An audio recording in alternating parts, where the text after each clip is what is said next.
नमस्कार, स्वागत है आप सबका। आप देख रहे हैं 24 की चौसर। मैं हूं पुनीत पाठक। प्रदेश में उपचुनाव बहुत जल्द होने वाले हैं। तारीख अब तक स्पष्ट नहीं, लेकिन इस उपचुनाव को लेकर के सरगर्मियां, चुनावी माहौल, आरोप प्रत्यारोप, सियासी रसाकशी, ये सब कुछ बड़े सक्रिय तौर पर दिख रहा है। एक एक बयान, एक एक वीडियो, चाहे नया हो चाहे पुराना, हर किसी पर सियासत इन दिनों गरमाई हुई है। और आपको IBC 24 इन सब के बीच में एक एक सीट का पूरा हाल दिखा रहा है, ताकि आप जान सकें, समझ सकें और सही फैसला ले सकें। आज अशोकनगर विधानसभा सीट की चर्चा करेंगे।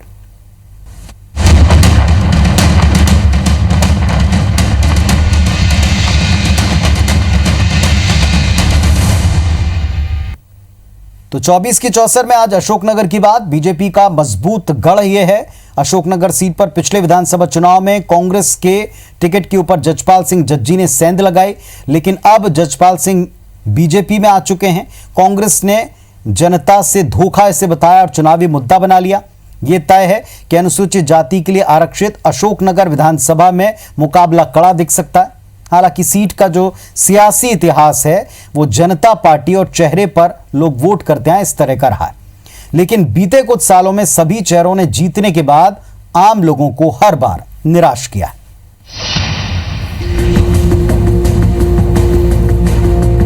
अशोकनगर विधानसभा की बात की जाए तो 2003 से पहले ये गुना जिले का हिस्सा थी। शाढौरा सीट 1977 में अस्तित्व में आई। तब से 2003 तक इस सीट पर 7 बार चुनाव हुए। उस समय प्रत्येक जिले में एक आरक्षित सीट रखी गई थी, इसलिए ये सीट गुना जिले की आरक्षित सीट के रूप में बनी। इस सीट का विस्तार वर्तमान अशोकनगर जिले के शाढौरा और नई सराय से लेकर गुना जिले के कुछ इलाके तक था। 2003 में 15 अगस्त को गुना जिले का विभाजन कर अशोकनगर नया जिला बनाया गया।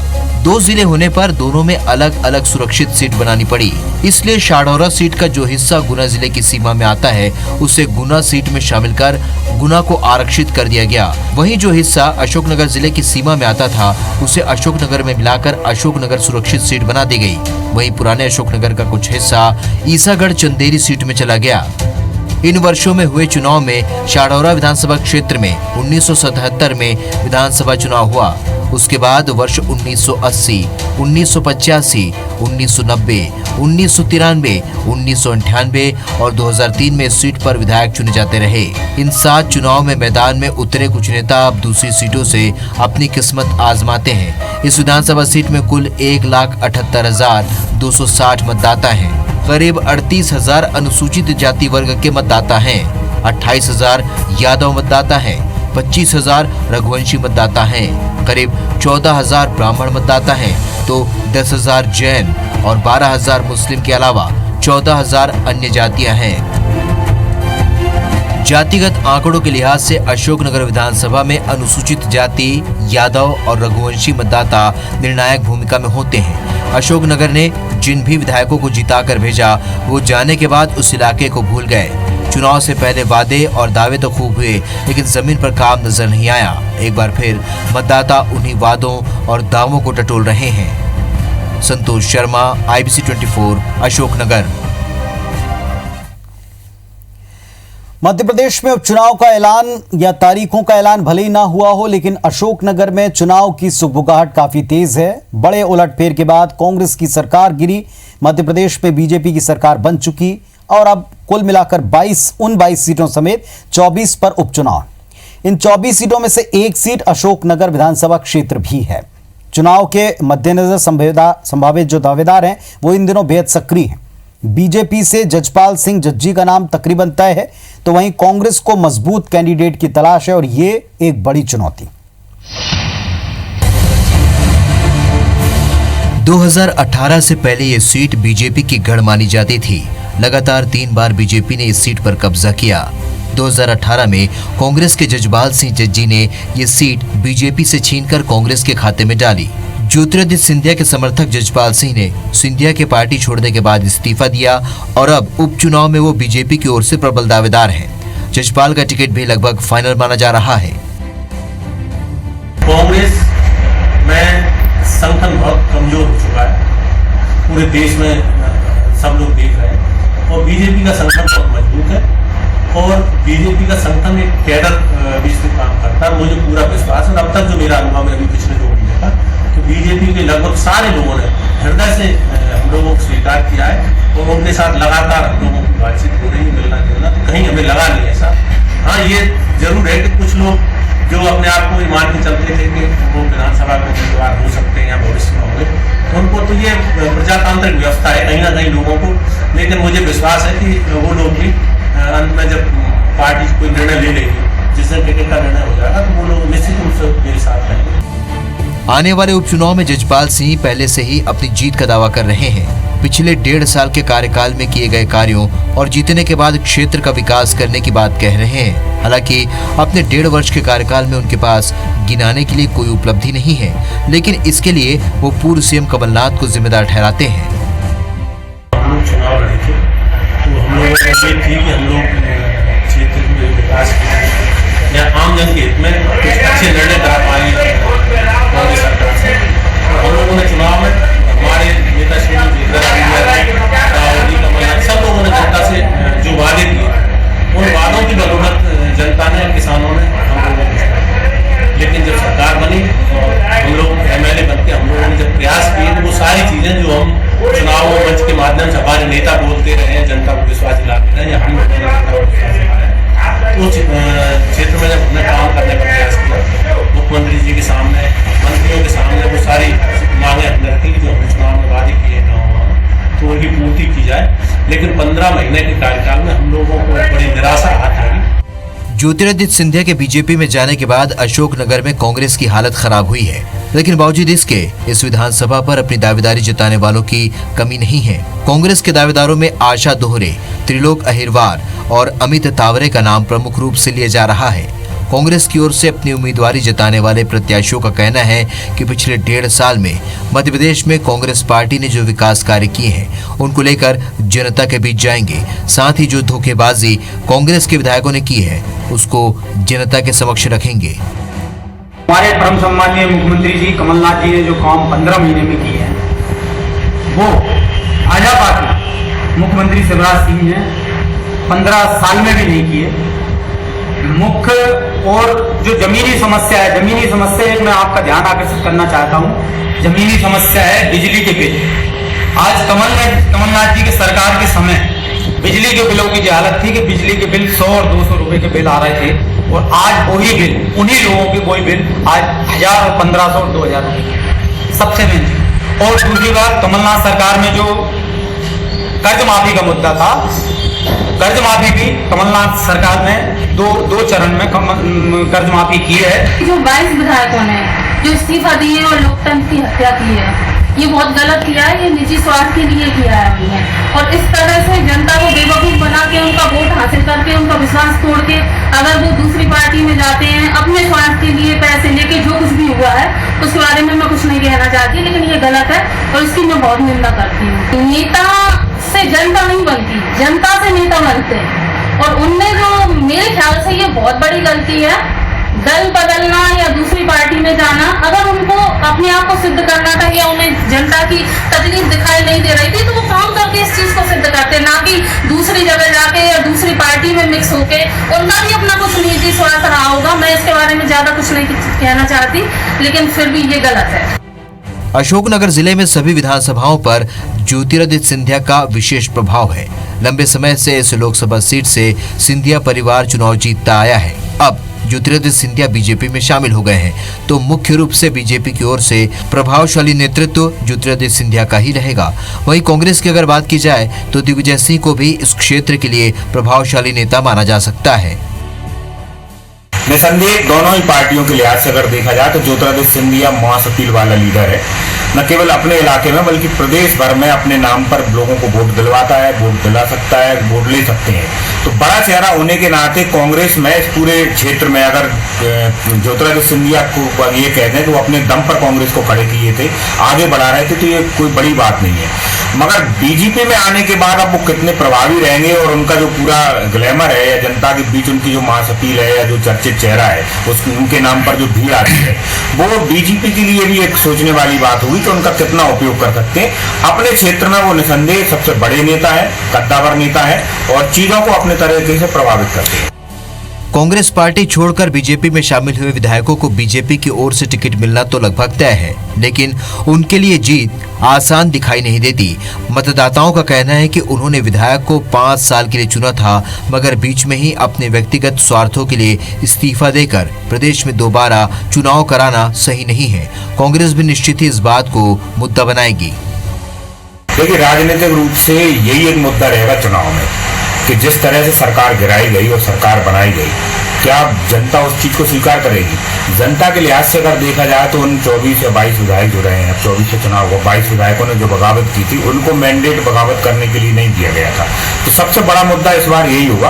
अब कांग्रेस इस चीज को लेकर सवाल खड़े करेगी कि जिस तरह से जो चीजें की हैं वो खराब है, और बीजेपी में आए कांग्रेस के पूर्व विधायक जो सिंधिया के साथ रहे, वो प्रयास करेंगे ये बताने का कि उनके साथ अन्याय हो रहा था या उनके साथ जो चीजें हो रही थी इस वजह से ये सब चीजें की गई हैं। तो जनता के लिहाज से ये सवाल जरूर खड़ा किया जाएगा कि ये सब चीजें जो की गई हैं वो बहुत खराब हुई है और चुनाव जो थोपे गए हैं।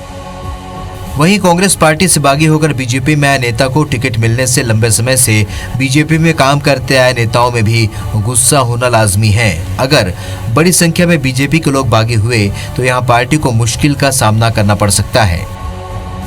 भारतीय जनता पार्टी हमेशा पार्टी चुनाव लड़ती है, संसद चुनाव लड़ता है। प्रत्याशी कोई भी हो, सबका चंद कमल का फूल होता है, और कमल का फूल को लेकर के हम चुनाव प्रचार में जाएंगे। कमल के फूल के लिए हम वोट मांगेंगे तो कमल का फूल ही हमारे जीतेंगे। नाराजगी किसी में नहीं है। हमारे कार्यकर्ता अनुशासित हैं। जो भी दावेदार थे सभी से संगठन बात कर रहा है, बात करके सभी लोग पार्टी के लिए काम करेंगे, और जो भी प्रत्याशी तय हुआ हम सभी लोग मिलकर उसके लिए 100% हम उसको जिताएंगे। अशोकनगर विधानसभा सीट में कोई विकास कार्य दिखाई नहीं देता। इस विधानसभा सीट पर शिक्षा, स्वास्थ्य संबंधी सुविधाओं का भी अभाव दिखाई देता है। जिला चिकित्सालय की हालत काफी जर्जर है। वहीं शिक्षा के लिए भी कोई इंतजाम इस क्षेत्र में दिखाई नहीं देता। संतोष शर्मा, IBC 24, अशोकनगर। और आज हम अशोकनगर विधानसभा क्षेत्र की बात करते हैं। अब तक हमने इलाके के समीकरण और दावेदारों के बारे में जाना। अब आपको सुनवाते हैं विधानसभा क्षेत्र की जनता क्या मानती है, क्या सोचती है, क्या मन बना रही है। बगावत दल बदल क्या इस इलाके में वाकई सबसे बड़ा मुद्दा रहेगा? क्या क्षेत्र का विकास लोगों के जहन में है? ये बहुत गलत काम किया है जो 22 विधायक चुनकर आए हैं। इनको जनता ने चुना था, ना कि किसी नेता ने, ना ही किसी पार्टी ने चुना। इनको सिर्फ जनता ने चुना था। जनता के जनादेश को इन्होंने ठुकराया है। जनता के जनादेश के साथ इन्होंने खिलवाड़ किया। ये इन्होंने बहुत ही गलत काम किया है। इसका परिणाम जो आगामी चुनाव में भोगेंगे, जनता इनको नकार देगी। जनता की भावनाओं के साथ खिलवाड़ किया है। जनता ने इनको 5 साल के लिए निर्वाचित करके भेजा था ताकि ये जनता की अपेक्षाओं पर खरा उतरे, लेकिन उन्होंने अपने व्यक्तिगत स्वार्थ के लिए मध्य प्रदेश की सरकार गिराई, और उसका खामियाजा आने वाले चुनावों में, उपचुनाव में पूरे मध्य प्रदेश के अंदर मध्य प्रदेश की जनता इनको हराकर और फिर दोबारा कमलनाथ जी की सरकार बनाएगी। आज की तारीख में जिन लोगों ने इस्तीफे दिए, स्वाभाविक है कि 5 साल के लिए जो चुना हुआ होगा वो बिना किसी कारण के इस्तीफा नहीं दे सकता। नहीं, मुझे पूरा विश्वास है कमलनाथ जी एक बार पुनः मुख्यमंत्री बनेंगे, और 22 में से कम 18 और 20 सीटें कांग्रेस जीतेगी, भारी बहुमत से जीतेगी। तो वोटर और कार्यकर्ता अभी भी आशान्वित हैं। उनके लिए दल बदल एक बड़ा मुद्दा है, लेकिन क्षेत्र के विकास को लेकर और दल बदल को लेकर सोच क्या है अशोकनगर सीट से बीजेपी और कांग्रेस के संभावित दावेदारों की या उम्मीदवारों की, ये सुनना भी जरूरी है। क्या रणनीति उनकी है और क्या लेकर वो जनता के बीच जाएंगे अगर मौका मिलता है? देखिए, विधानसभा के उपचुनाव अशोकनगर विधानसभा में होना है, और कांग्रेस से विधायक रहे अब बीजेपी में शामिल होने के बाद कांग्रेस की बीजेपी की ओर से प्रत्याशी जजपाल सिंह जज्जी हमारे साथ मौजूद है। हम उनसे जानते हैं कि क्या उनके अब आने वाले चुनावों में मुद्दे होंगे और उन्होंने क्या किस कारण से पार्टी को छोड़ा, पहले क्या विकास कार्य उन्होंने अशोकनगर के लिए मुख्यमंत्री जी के सामने रखते दिखाए। जब विधानसभा चुनाव होना है, उप विधानसभा का उपचुनाव होना है, और उसमें आप बीजेपी की ओर से प्रत्याशी, क्या मुद्दे थे पहले जो आपने 1.5 साल में यहाँ क्या काम कराया है, क्या विकास कार्य आपके यहाँ अशोकनगर में जिनको लेकर आप चुनाव मैदान में जाएंगे?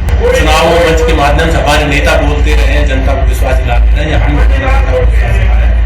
उस क्षेत्र में जब हमने काम करने का प्रयास किया, मुख्यमंत्री जी के सामने, मंत्रियों के सामने वो सारी मांगे हमने रखी जो हमने चुनाव में वादे किए तो उनकी पूर्ति की जाए।